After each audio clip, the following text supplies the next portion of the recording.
Shalom everyone.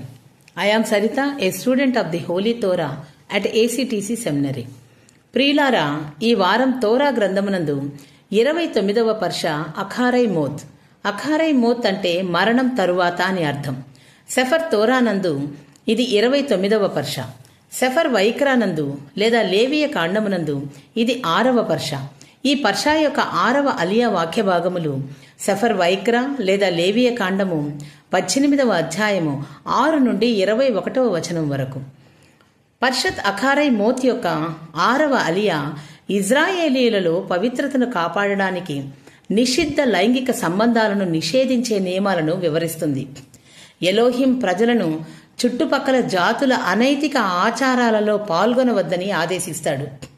ఈ విభాగం నిషిద్ధ సంబంధాలను జాబితా చేస్తుంది.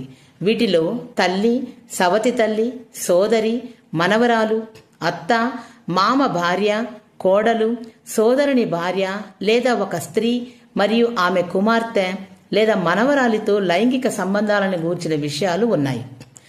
ఋతుస్రావ సమయంలో స్త్రీతో సంబంధం కలిగి ఉండడం మరియు పొరుగువారి భార్యతో వ్యభిచార సంబంధం కలిగి ఉండడం కూడా నిషిద్ధం.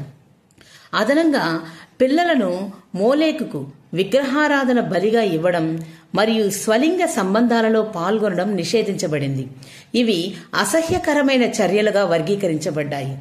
ఈ నియమాలు ఇజ్రాయేలీయులను ఇతర జాతుల నుండి వేరు చేయడానికి, నైతిక శుద్ధతను మరియు యావే ఒడంబడికకు విధేయతను నిర్ధారించడానికి ఉద్దేశించబడ్డాయని ఈ అలియా బోధిస్తుంది. ఇలాంటి మరిన్ని తోరా పాఠాలు తెలుసుకున్నటకు మా యూట్యూబ్ ఛానల్ని లైక్ చేయండి. మీ అభిప్రాయాలను కామెంట్ చేయండి. అందరికీ యాశ్వా మెస్సే నామం పేరిట shalom. లెహిత్రోత్. Thanks for watching. Do subscribe our channel. Please like, share, comment and don't forget to click the bell icon for notifications.